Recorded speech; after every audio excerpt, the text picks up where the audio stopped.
I'm at the Atlantic Avenue station now, and I'm just giving everybody like a little idea of where their progress is when it comes to the PCIS system.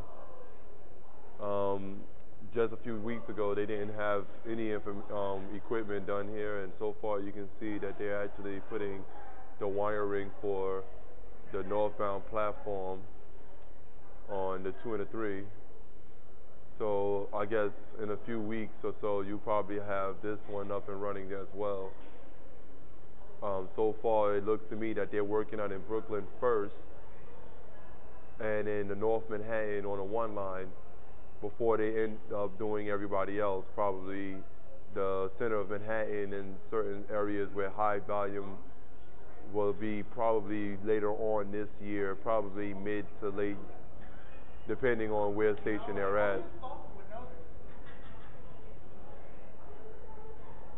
Um, a lot of people not sure.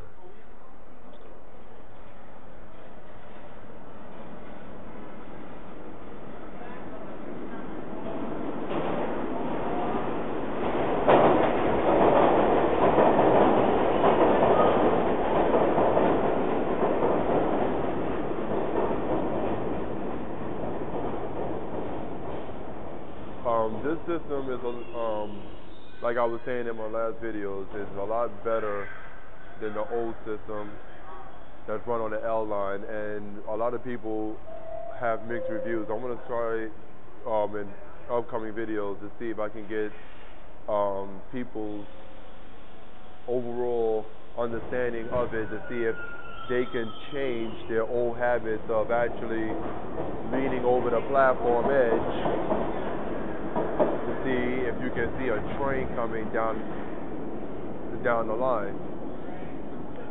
Of course, other cities like DC Metro, of course overseas in Spain and Portugal, London, they have these systems already for years. New York City Transit haven't had it. The closest thing we've had in New York City, the countdown clocks are actually the arrival times on the Long Island Railroad and the Metro North.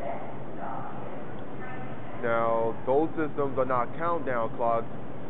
They actually are arrival times. Just like if you were to get on an Amtrak train, certain stations will tell you how long it will be until that train is to arrive there, but it actually shows you the time that it's supposed to be there. So it's not really a countdown clock. There's a huge difference, and most people are like very mixed on if New York City Transit actually needed these systems running. I believe that it's actually good, and being that this is the IRT line and they're using a newer system, it seems to be a very, very good fix to an old age problem. Hopefully the new generations coming up after us will start using the information board opposed to leaning over the platform just to see if there's a train coming.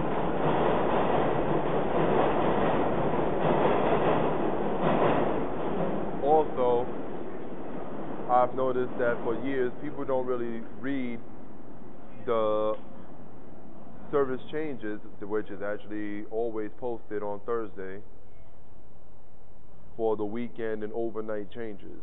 So to what I hear, they're going to actually be able to put some of that information on the displays to help people navigate the transit system a lot easier and a lot more effectively than which they do now. I'm not sure why people don't recognize these here. It's written out in English most of the time. In certain stations, they have other languages like Chinese, Japanese, and it does show you, you know, what's going to happen over the late night or over the weekend. And a lot of people don't read these, or they feel like this is confusing because they don't know how to navigate with the train what they tell you to do. So the display boards, once they are up and running fully, they'll be able to put what train to take opposed to another train, why the train is going local and or express because of construction. Like today, the northbound 2 and the 3 train, north and southbound between 42nd Street and 96th Street are running on the local side, and they do have these signs up showing you that the trains are running local at several stops, and people don't notice it. They don't know why, or they'll sit there waiting for an express train to come, and it never does, and they always get frustrated because they miss 2 trains or 3 trains on the opposite side, and they just let it go. And I asked people several times, just riding the subway myself, why don't you notice that these trains are not going in your direction? And people just look like bewildered. They don't understand why. They don't look at the signs, which is always posted. I never see a station where it's not posted. So when people tell the news that, oh, it's not posted, there's no way for me to know where the train is going, and I didn't understand it, or whatever it may be, they always have these signs up. And most of the time when I'm working, I come outside, I always know that they post these service changes up every time there's a service change, and mostly they do it on Wednesday or Thursday morning. Wednesday night, Thursday morning. So by Thursday, these signs are up, and they let you know what's going to happen over the weekend. So with the signs and the display that's going to be up, that will definitely help the MTA in their ongoing battle to give information to the public. I'm going to start asking people for interviews if they would like to be on, do an interview with me to see their ideas about how the MTA is changing a lot of things.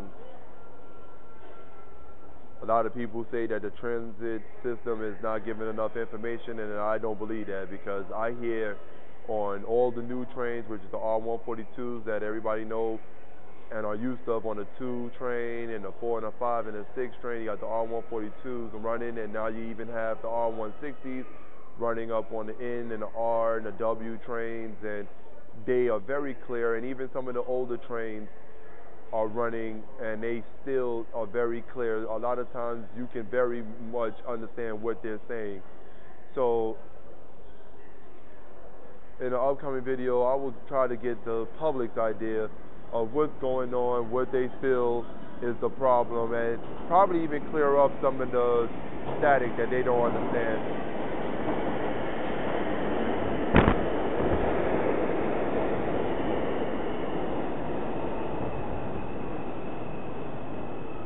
Stay tuned to my upcoming videos. Please give me comments and anything that you may want to know, and I'll try to make a video to answer it, or I'll just repost it. I'll post up a comment on what's going on